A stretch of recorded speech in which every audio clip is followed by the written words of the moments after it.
Welcome to the Campus Edge, a production of Butler Community College, produced by students and for everyone.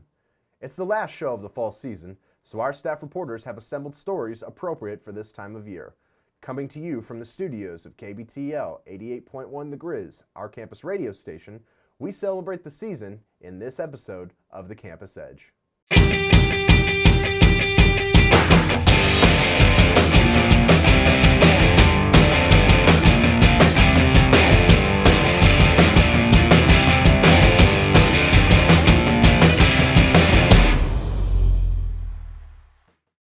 Most of our audience members know about Christmas, and you might be familiar with Kwanzaa, but how many of you have lit a menorah or played with a dreidel? Hanukkah is known as the Festival of Lights and plays a significant role in Jewish faith and culture. I had a chat with Rabbi Greenberg of the Chabad Synagogue in Wichita to discover the origins of the holiday and its cultural significance. Shalom! Many people know the origins of Christmas, but not nearly as many people know the origins of Hanukkah, especially in Kansas. I'm here at the Chabad Synagogue in Wichita to discuss with Rabbi Greenberg Hanukkah's origins and the upcoming holiday season. The story of Hanukkah begins a little over 2,000 years ago. There was a Syrian king, a Greek Syrian king. His name was Antiochus. Antiochus was not very friendly to the people of Judea at the time, the Jewish people, and he started making laws which would ban Sabbath observance, Shabbos, banning circumcision, and other such commandments that really have kept the Jewish people going since the giving of the Torah over 3,000 years ago.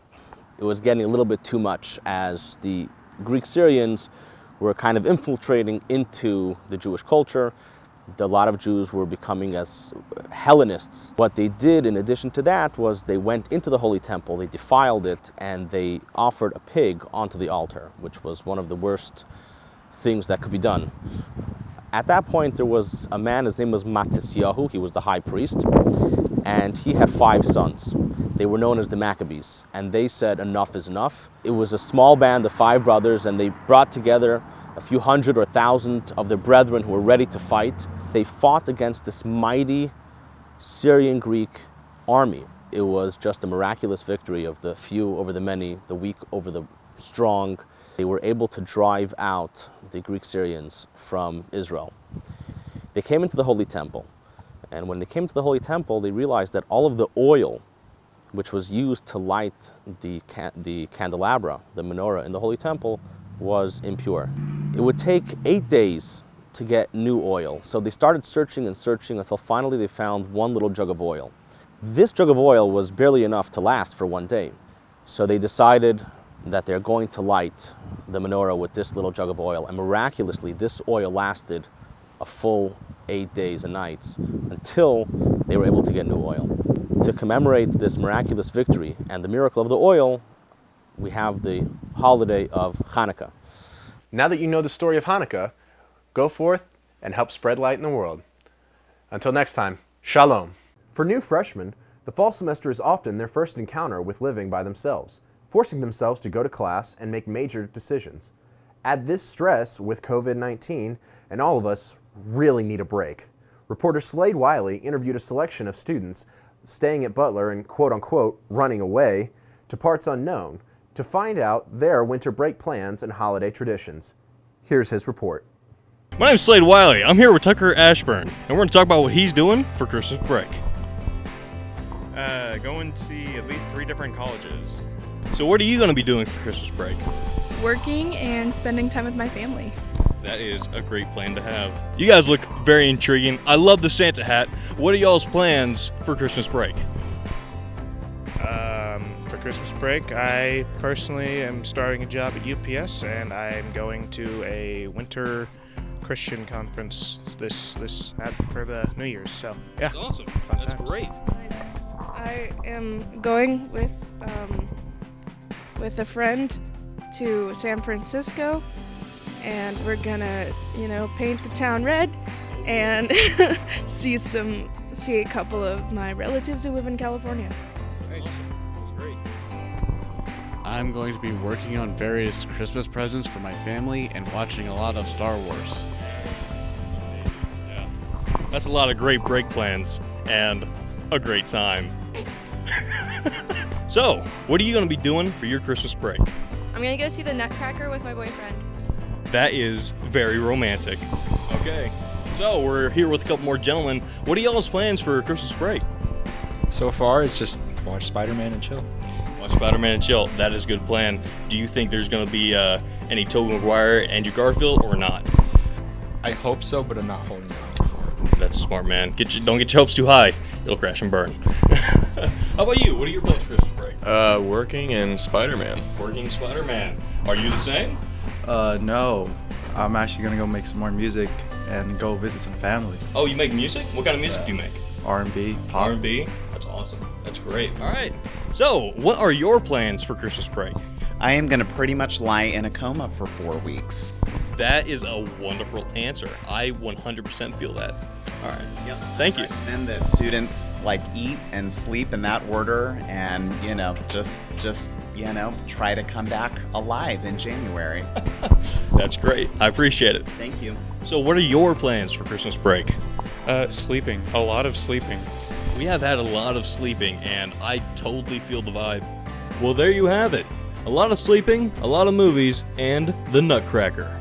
Whatever you're doing over your break, stay safe, stay healthy, stay happy. My name is Slade Wiley. Going back to y'all. We know some of you have problems with the holidays, but don't Grinch out on us. Stay tuned for more on this episode of The Campus Edge.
Honorary Forest Ranger Betty White here, lending a hand to my dear friend Smokey Bear, because for years he's only said, only you can prevent wildfires.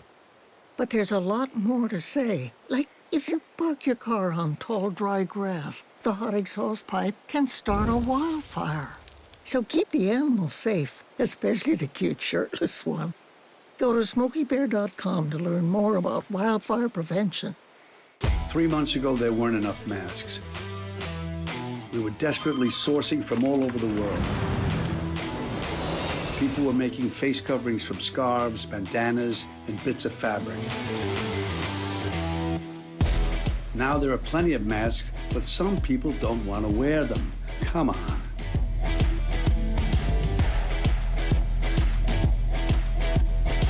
Mask up, America.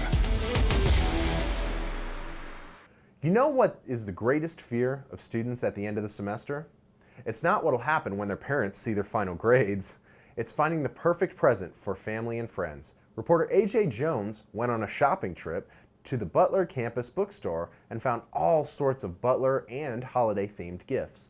Who knows, with the right gift, maybe parents might ignore those darn final grade reports. Or not. I'm AJ Jones, and I spoke with Maddie McFadden to see what students can buy for the upcoming holidays in the Butler Bookstore. Yeah, my name's Patty McFadden. I am the online specialist. You can find clothing as well as your books, school supplies, electronics. We have the new My Butler laptop program going, where if you're enrolled in 9 hours for 3 semesters, then you can purchase a laptop for $150, and we have those here at the bookstore. This is where you would get them, either here or at Andover, either place. If you need books, you come in. If you're on scholarship, you come in, you check them out, and as long as you turn them in at the end of the semester, you don't have to pay for them. We've got a lot of books that have changed to digital format, so they're downloaded on Canvas. So, we try to help, or at least let you know that that's where you would go. We've got Christmas ornaments, we've got all kinds of different cups and coffee cups and different types of mugs. We have jewelry, as well as the clothing. A lot of different gifty type things. You can always find something good on the clearance rack. Yeah, always. We try to have a clearance rack. It doesn't always have a lot on it, but we do have some things that are on clearance, especially as we're getting new things in. We'll recycle and things that haven't moved quite as quickly as we think, or if we're only down to like maybe one or two of an item, it'll go on the clearance rack at a reduced price. Anywhere from 20 to 80% off. We just have new Butler gear coming in. We ordered just a couple of months ago, and we're expecting it any time. Just some new. We've got new sweatpants and some jackets, different things like that. We've got anything for the little ones, from footballs or basketballs to bibs. The onesies for the little ones. So, we try to keep things for kids as well as the big kids, because they're part of the Butler family too. Whether they're our own kids or grandkids, or if our students have kids, or they make nice gifts for new babies that are coming. Every little bit. We have alumni come back. And they always look around and they're going, man, this has changed, and it has. It has really changed in the last few years. I'm AJ Jones, reporting for the Campus Edge. And that not only wraps up another episode of the Campus Edge, but our Fall 2021 series as well. If you want to revisit your favorite episodes of Campus Edge, you can watch them on cable channel BCTV 20, or you can check them all out on our YouTube channel, Butler Student Media, their permanent online home. I'd like to thank the staff here at 88.1 The Grizz for hosting today's show. We've had a lot of fun bringing you stories from the greater Butler County metropolitan area, and look forward to more stories in the spring. Wishes of safe travels and happy holidays from all of us here at the Campus Edge.